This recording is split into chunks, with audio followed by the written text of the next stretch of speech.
একজন অপরিচিত মানুষ সুলাইমান আলাইহিস সালামের সামনে এসে সালাম দেয়, আসসালামু আলাইকুম ইয়া নবিয়াল্লাহ। তিনি বলেন, ওয়া আলাইকুম আসসালাম। কে আপনি? আপনাকে কোনোদিন তো দেখি নাই। কি আপনার পরিচয়? কোথায় আপনার বাড়ি? কেন এসেছেন? অপরিচিত মানুষটাই কয়, নবী গো, আপনি আমাকে চিনবেন না, আমাকে চিনার কথাও না, কারণ এই জগতে যারা আমাকে চিনছে কেউ নাই। যারা একবার দেখে এটাই তার জীবনের শেষ দেখা হয়ে যায়, এজন্য আমাকে কেউ চিনে না, যারা চিনছে কেউ নাই। আমার নাম হলো মালাকুল মউত আজরাইল। আজরাইল আলাইহিস সালাম নাম শুনলেই সবারই ভয় লাগে, ঠিক না? সবারই ভয়, কারণ মালাকুল মউত আজরাইলের ডিউটি একটাই, শুধু জান কবজ করা। কে কোথায় দাঁড়ায় আছে, কার সামনে দাঁড়ানো, মালাকুল মউত আজরাইল এগুলা পরোয়া করেন না। আমি কি ঘরে নাকি ঘরের বাহিরে, আমি কি দোকানে নাকি গাড়িতে, আমি কি সন্তানের কাছে না মানুষের কাছে, কোনো পরোয়া নাই। যখন যার টাইম হয় মালাকুল মউত হাজির।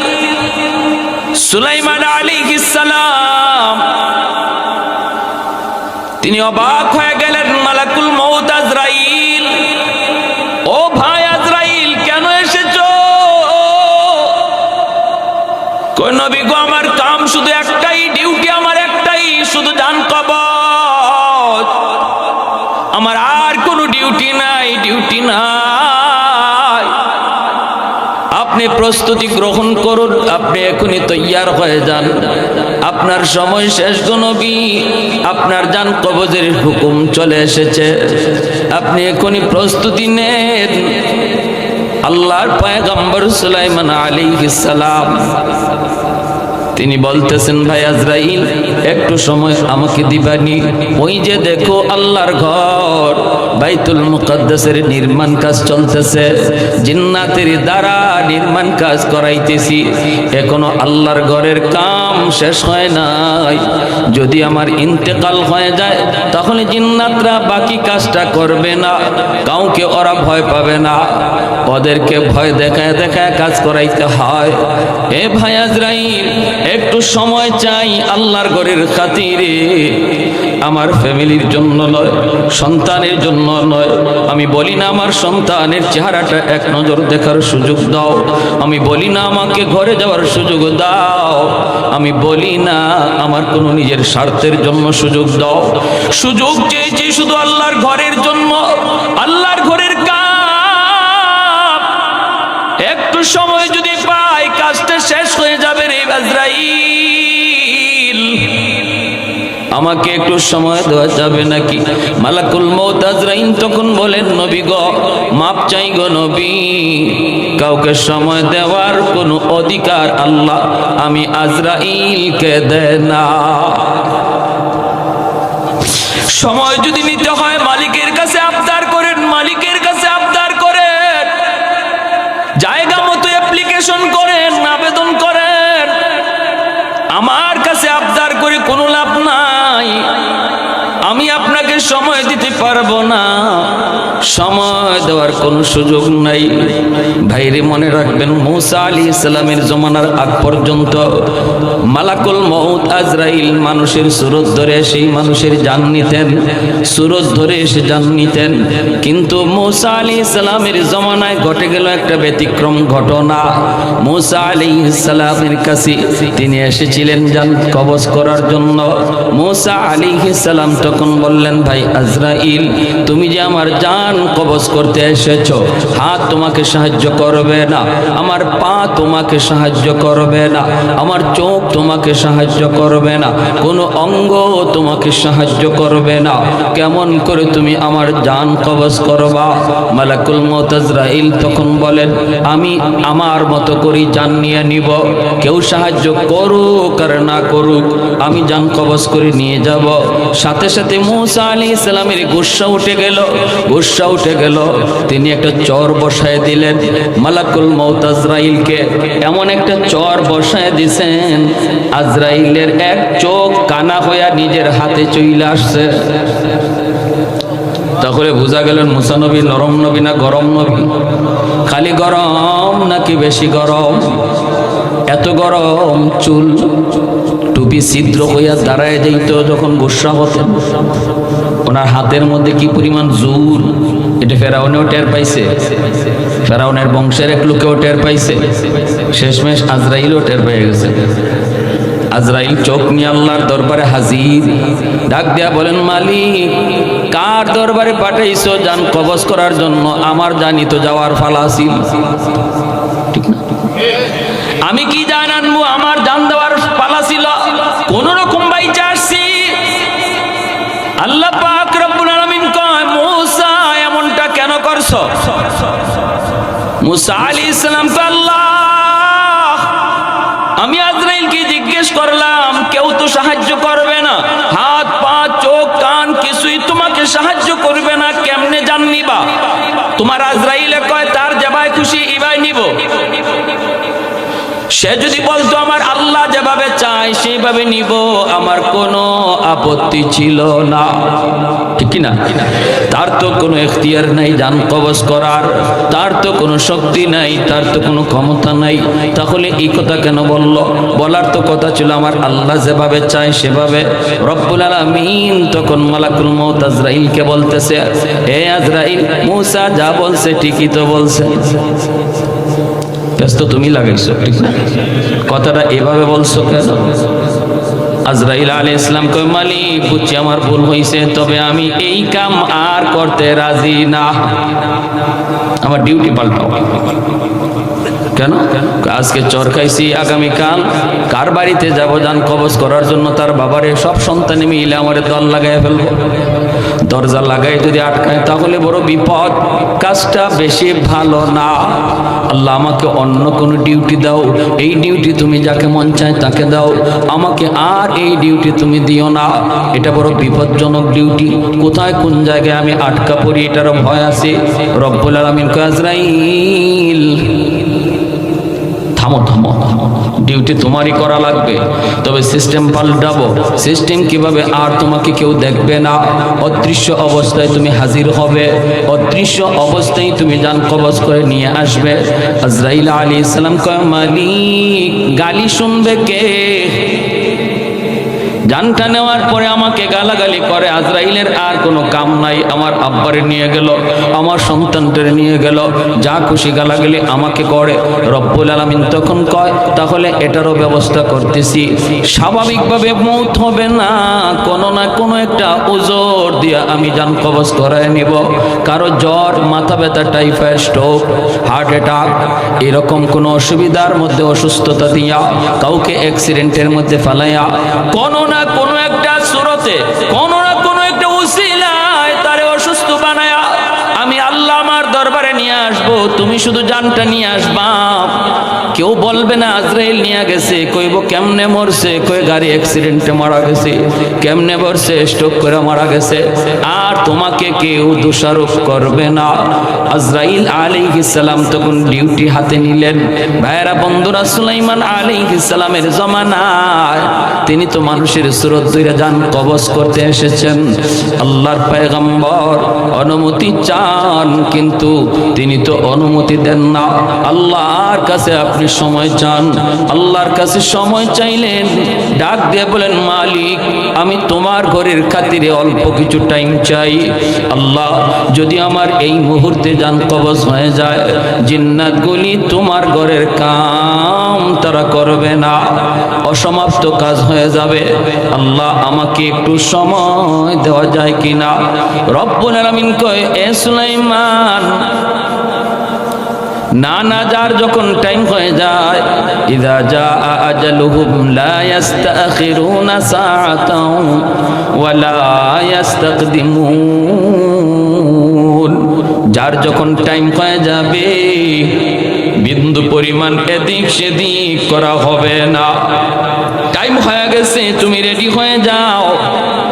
সুলাইমান আলাইহিস সালাম কয়, মালিক তাহলে তোমার ঘরের কাম কেমন করে শেষ হবে? আল্লাহ পাক কয়, সুলাইমান এই কাজটা কেমন করে শেষ হবে সেটা আমি আল্লাহ দেখতেছি। তোমার রূহ কবজ হয়ে যাবে, যেইভাবে তুমি দাঁড়ায় আছো এইভাবেই তোমার কবজ হয়ে যাবে। দেহটাকে আমি আল্লাহ মাটিতে ফালাবো না, এই দেহটাকে আমি আল্লাহ যেইভাবে লাঠিতে বর দেওয়া আছে এইভাবেই তোমার দেহটা রেখে দিব। জিন্নাতরা মনে করবে তুমি জীবিত, তুমি দেখতেছ, তুমি সব কাজ ফলো করতেছ, চোখগুলাও তোমার খোলা থাকবে, লাঠিতে বর দেওয়াও তোমার টিকে থাকবে। বডিটা আমি পচাবো না, গলাবো না, মাটিতেও ফালাবো না। জিন্নাতরা দেখবে তুমি সোজা দাঁড়ায় দাঁড়ায় কাজ দেখতেছ, যতক্ষণ পর্যন্ত কাজ শেষ না হবে আমি আল্লাহ তোমার মৃত দেহটাকে এইভাবেই দাঁড় করায় রাখবো। আর একটু জোরে কই সুবহানাল্লাহ। এটা আল্লাহর পক্ষে সম্ভব কিনা? আল্লাহ পারেনি না পারে না? এই ক্ষমতা আল্লাহর আসেনি না না? কাদিরে কুদরতু দারি বরকামাল, আনতা রাব্বি আনতা হাসবি যুল জালাল, আনতা রাব্বি আনতা হাসবি যুল জালাল। আল্লাহ পাক চাইলে সব পারে। মানুষ যা পারে না পারে কে? মানুষ যা দেখে না দেখে কে? মানুষ যা শুনে না শুনেন কে? আমার ভাইয়েরা, বন্ধুরা, যুবক, যেই মাত্র আল্লাহর পয়গম্বর আল্লাহর কাছ থেকে এই পদ্ধতিটা তিনি জেনে গেলেন, সাথে সাথে তিনি বলেন, মালিক আমি রাজি, আমি তো মরণ ডরায়া পিছপা হই নাই। কারণ মুমিনের জন্য মরণ কোনোদিন ভয়ের বস্তু নয়। মরণকে ভয় পায় বেঈমান, মরণকে ভয় পায় কাফির কুফার। মুমিন মরণকে ভয় পায় না, কারণ আল্লাহর নবী বলেন, তুহফাতুল মুমিনে আল মাউত, মুমিনের জন্য মরণ হলো আল্লাহর পক্ষ থেকে উপহার। কাফির কুফার মরণকে ভয় পায়, কারণ মরণের পরে ওদের কোনো জীবন নাই। মরণের পরে ওদের শুধু শাস্তি আর শাস্তি, শাস্তি আর শাস্তি। জাহান্নামের আগুনে ওদের জ্বলা ছাড়া কোনো উপায় নাই। আর মুমিনকে আল্লাহ বলি, বান্দারে তুমি তো ইমানদার, দুনিয়ার জন্য তুমি হলে বর, দুনিয়ার জন্য তুমি হলে বর। বেদিন বেঈমান গুলি তারা হলো বরযাত্রী। বিয়ে বাড়ি হলো দুনিয়ার এই জীবন ব্যবস্থা। মুমিন সে হলো বর, আর বেদিন বেঈমান হলো বরযাত্রী। বলুন তো, বিয়ে বাড়িতে বর কি বেশি খায় না বরযাত্রী বেশি খায়? আপনাদের এলাকায় আসেনি না? বিয়ে বাড়িতে বরে বেশি খায় না বরযাত্রী বেশি খায়? বর তো রুমাল বুকে দিয়া বসা, কথা কম কয়, খানাও কম খায়। বরযাত্রীর খানা শুধু দেখে, একটু আফসোসও করে না। বরে আফসোসও করে না, হায় রে এইভাবে খাইতেছে, আমি খাইতে পারি না, এটাও বলেন না। কেন বলে না? কারণ তার চিন্তা হলো আজকের দিন আমার খাওয়ার দিন নয়, আজকের দিন হলো বরযাত্রীর খাওয়ার দিন। আর তাদের খানা শুধু একদিন, আমার খানা একদিন নয়। আমার খানা আজকে থেকে এই বাড়িতে শুরু হবে আর শেষ হবে না। আমার জন্য খাবার বাসর ঘরে সাজানো, আমার খাবার এই বাড়িতে আজ থেকে শুরু। বাসর ঘরের খানা বরযাত্রীর কপালে নাই। এজন্য বর আফসোস করে না, খানা, বরযাত্রীর খানা। আর আগামীকাল থেকে খানা শুরু হলো বরের। ছোট্ট মুরুখ, বড় মুরুখ, সব মুরুখ বরের জন্য, ঠিক কিনা? যেটা কক কক কয় এটাও বরের ফেটো যাবে, যেটা চেউ চেউ কয় এটাও বরের ফেটে, ঠিক কিনা? কিন্তু বরযাত্রী একদিন ইচ্ছা মতো খায়, বাড়িওয়ালাও খাওয়ায়, বাড়িওয়ালাও খাওয়ায়, খা খা, আরো দেও, আরো দে, পাতিল উল্টে দেও, বাটি উল্টে দেও। আমার বিয়েতে আমার এক দোস্ত গেছিল, অসুবিধা দিতেছে আপনাদের? আমার দোস্ত আমারে কয় কি, দোস্ত তোমার বিয়েতে গেলাম, আমারে চামচ দিয়া গোশত দেয়। তো আমি বললাম তো চামচ দিয়েই তো সবাই গোশত দেয়, দুধ মিয়া আমি কি সেই রকম দোস্ত নাকি? আমি বললাম তো তারপরে দিলাম ইচ্ছা মতো একটা দমা। চিনো আমার আপনি কি কই যে রুমাল মুখে দিয়ে বসা, তোমার কি হয়? দুলাভাই। তোমার দুলাভাই ক্লোজ ফ্রেন্ড, এক বিছানায় ঘুমাইছি সারা জীবন, একই ক্লাসে পড়ছি, এইরকম বন্ধু আমি, আর তুমি আমার চামচ দিয়ে ঘুষ দাও না? চামচ সরাও, বাটি ঢাইলা দাও, বুঝে আসছে? মানে বল, গোশতের বল ঢাইলা দাও। আমি বললাম দোস্ত দিছে? কয় না দোস্ত, কল লগে লগে দেরি নাই, একদম বল ঢাইলেই দিছে। খাইছ? জনমের খাওয়া খাইছি। আমারে কয় দোস্ত মাঝে মাঝে আমি তোমার দিকে চাই হাসি, তুমি আমি কি খানাটা খাইতেছি আর তুমি এখনো রুমাল দিয়ে বসা, তোমার সামনে কিছু দেই না। মাঝে মাঝে আমার মনে হয়েছে কি আজকে মনে হয় তুমি আমাকে উসিলায় খাইতে আইছো। বাহ, ভালো দিক, তোমাকে ওসিলায় আমি খাইতে আইছি। ওই এমনই তো মনে হইল, যা খানা দিতেছে খালি আমাদের কি দেয়, তোমার দিকে যাই নাই। আমি কইলাম যদি আমি রাগ কইরা এই বিয়ের আসর থেকে বিয়া না করে চলে যাইতাম, তখন তোমার বাটি দিয়ে ঘুষ খাওয়াইতো নি? কি করেন আপনারা? হঠাৎ করে মেয়ের বাবা আসছে, মেয়ের চাচা আসছে, আইসা দেখে বর নাই। কি ব্যাপার? বরযাত্রীরা ধুম খাইতেছে। কিরে বর কই? বর দিয়ে কি করবেন আপনি? বরযাত্রীরা কয় বর দিয়ে কি করবেন, আমাকে দেখেন না? ও গেছি গা রাগ কইরা, ও নাকি বিয়ে করবে না। বলুন তো এমন কোন মেয়ের বাপ আছে যে এই সময় বরযাত্রী আদর করে খাওয়াবে? কইব ঝাড়ুটা কই আছে তাড়াতাড়ি লোক, ঠিক কিনা? কইব ঝাড়ু কই আছে লোক। তো আমি বললাম দোস্ত যদি আমি রাগ করে যাইতাম তাহলে দেখতাম তোমার বাটি ডাইল্লা আর পাতিল ডাইল্লা কেমনে খাওয়ায়। আল্লাহ রাব্বুল আলামিন বলে এ মুমিন ঈমান ওয়ালারা, এই দুনিয়া হলো একটা বিয়া বাড়ি, আর এই বিয়া বাড়িতে সমস্ত বেদিন বেঈমান কাফির কুফফার যা আছে সব বরযাত্রী, আর তোমরা হলে বর। বিয়ে বাড়িতে বর যেমন খায় না, টার্গেট তার সামনের খানা, এই দুনিয়া নামক বিয়ে বাড়িতে মুমিন তোমরাও কম খাও, আর বেদিন বেঈমান কাফির কুফফার এদের খানা একদিন, বিয়া যেদিন এই দিন। এজন্য ওরা যা চাইতেছে আমি আল্লাহ ওদেরকে তাই দিতেছি, ঠিক না? ওরা যা চাইতেছে তাই দিচ্ছি। কি চাও নাও, কেমনে ঘুরতে চাও নাও, কেমনে উঠতে চাও নাও, বিল্ডিং কেমনে বানাইতে চাও নাও। দুনিয়ার যা চাওয়া সব আল্লাহ যেন বেঈমানরা দিয়ে দিছে। কেন? কারণ এদের এই চাওয়া পাওয়া মাত্র কয়দিন? জোরে কোন? একদিন। আর ইমানদারকে বলেন তোমরা একটু কম খাও, তোমাদের খানা বাসর ঘরে মানে জান্নাতে। জোরে কোন সুবহানাল্লাহ। তোমাদের খানা জান্নাতে, তোমাদের খানা শুরু হবে আর শেষ নাই। বেঈমানের খানা মাত্র একদিন। দুনিয়া যেদিন আছে, যতদিন আছে এতদিন, আখিরাতের তুলনায় একদিনও না। সেটা দুনিয়ার হায়াত আখিরাতের হায়াতের তুলনায় এক সেকেন্ডও না। এতটুকু সময় ওদেরকে খাইতে দাও, এরপরে ওদের কপালে খানা নাই, শুধু ঝাড়ুর পিঠা আছে। আর তোমাদের খানা শুরু হবে আর শেষ নয়, আজীবন চলবে। তার নাম হলো জান্নাত। জোরে কোন সুবহান, আরো জোরে কোন সুবহান। এজন্য আমার ভাইরা বন্ধুরা, আল্লাহ পাক রব্বুল আলামিন মুমিনদেরকে বলতেছেন তোমরা হলে বর, বেদিন বেঈমান হলো বরযাত্রী, ওরা যা চাইতেছে আমি আল্লাহ ওদেরকে তাই দিচ্ছি, এদের দিকে তাকায় তোমরা লোভ করবা না। তোমাদের আসল খানা হলো জান্নাত, আসল খানা হলো জান্নাত রে, আসল খানা আমি আল্লাহ সাজায় রাখছি জান্নাত।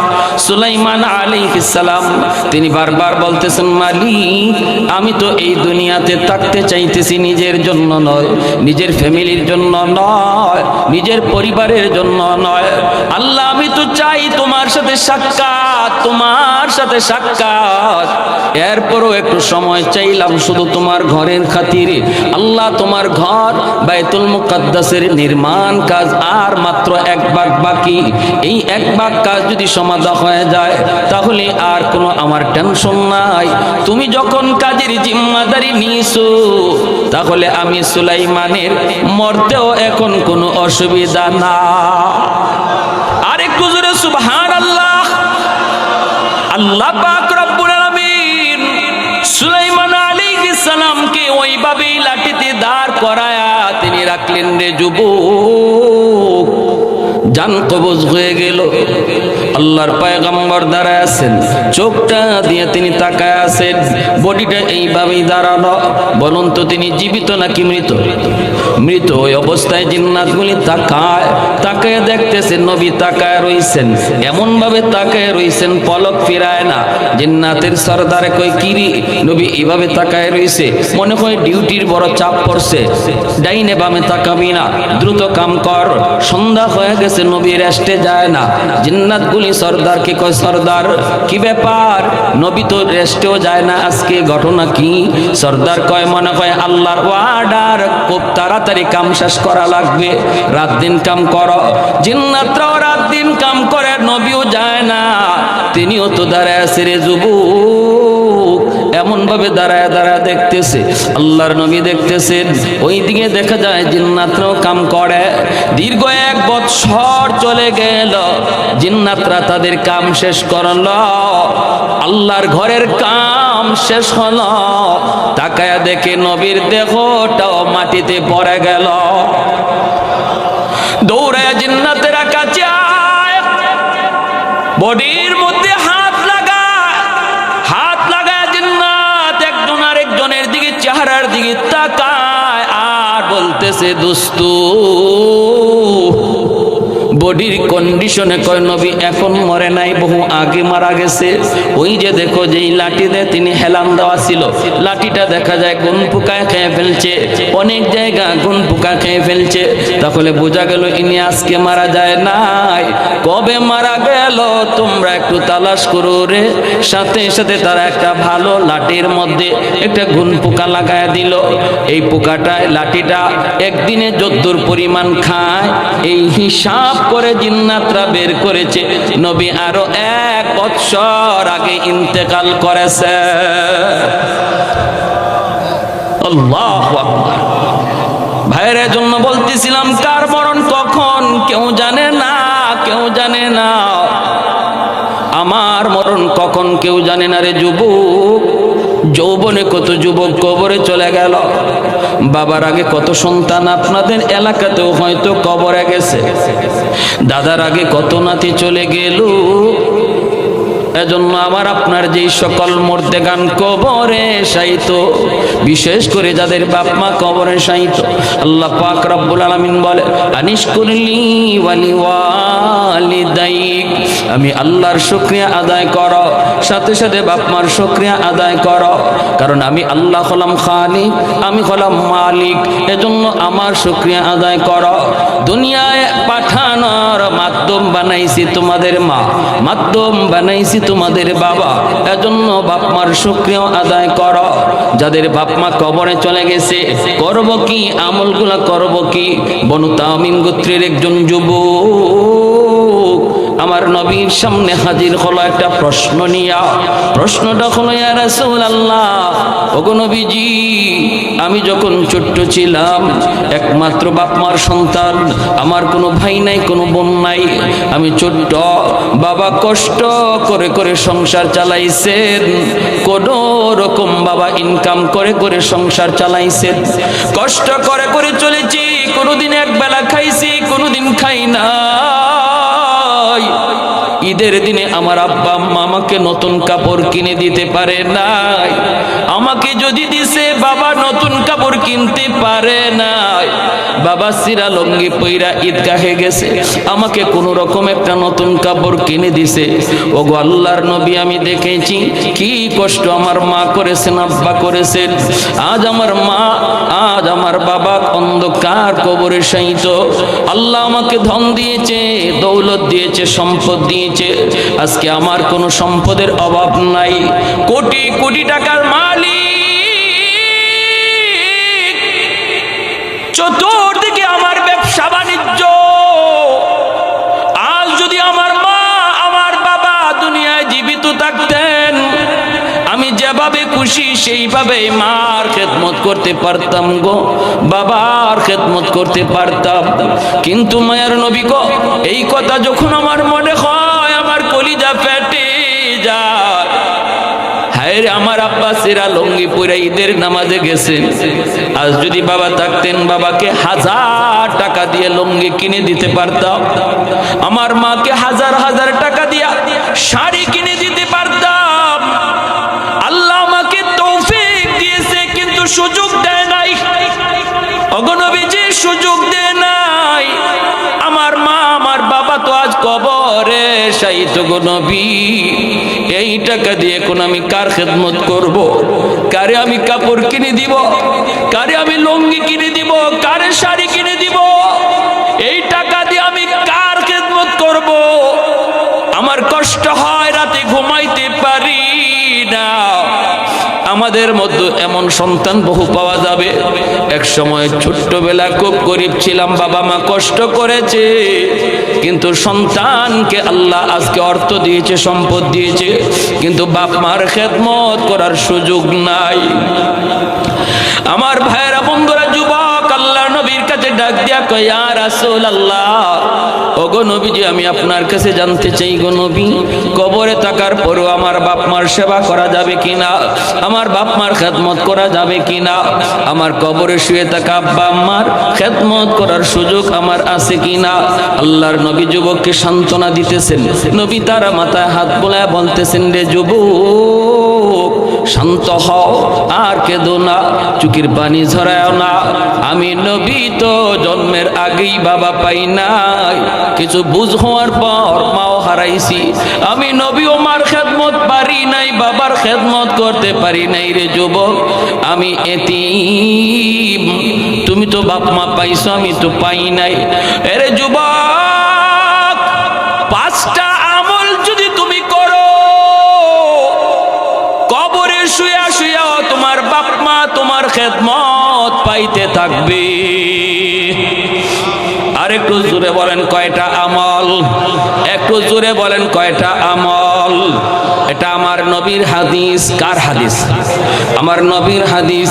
আল্লাহর নবী ওয়াজ করতেছেন একা, শ্রোতা ও নবীর সামনে মাত্র একজন। এত দামি একটা ওয়াজ মায়ার নবী করলেন, শ্রোতা মাত্র নবীর সামনে কয়জন? একটু জোরে বলেন কয়জন? এজন্য ভাইরা মনে রাখবা, ওয়াজ নসিহতের ভিতরে কতজন শ্রোতা আসলো সেটা ইখলাসের বিষয় নয়। একজন মানুষও যদি বয়ান থেকে হেদায়েত পেয়ে যায়, আজকের যুবকদের মাহফিল করানো সার্থক। হাজার হাজার লক্ষ লক্ষ মানুষের জমাত, কিন্তু একজন মানুষও হেদায়েত নিয়ে যাইতে পারে না। শুধু রং ঢং দেখা সময় কাটায় গেল, কোনো লাভ নাই, লাভ নাই। অল্প মানুষের ভিতরে যদি একজন মানুষও দিল থেকে কথা কথাগুলি নিয়ে বাড়ির দিকে রওনা দে আর আমলের নিয়ত করে সে উঠে মাহফিলে বইসে যদি এক ফোঁটা চোখের পানি ফালায়া আল্লাহর কাছে তওবার নিয়ত করে এই মাহফিলে আমাদের আসাটাও সার্থক, আপনাদের বসাটাও সার্থক, মাহফিল কমিটির মাহফিল করানো সার্থক। ভাইরা আমার, আল্লাহর নবী একা, শ্রোতা নবীর সামনে মাত্র একজন। মায়ার নবী বলে, যুবক, 5টা কাজ তুমি করো। 5 কাজ করলে তোমার আব্বা আম্মার খেদমত কবরে পৌঁছে যাবে। 1 নাম্বার হলো আসসালাতু লাহুমা, বাবা মার জন্য বেশি বেশি করে তুমি দোয়া করো। যেই দোয়াটা আল্লাহ কোরআনের মধ্যে নিজে শিখিয়ে দিছে। আল্লাহ পাক রব্বুল আলামিন বলে, ওয়া কুর রাব্বিরহামহুমা কামা রাব্বায়ানি সাগীরা। রব্বুল আলামিন পবিত্র কোরআনের সূরা বনী ইসরাঈল বলেন, এরে আল্লাহর বান্দা, একটু মনোযোগ দিয়ে শোনো। বাপ-মার আলোচনা করতে যে আল্লাহ বলেন, ওয়া কাদা রাব্বুকা আল্লা তা'বুদু ইল্লা ইয়্যাহ ওয়া বিল ওয়ালিদাইনি ইহসানা ইম্মা ইয়াবলুগান্না ইনদাকাল কিবারা আহাদুহুমা আও কিলাহুমা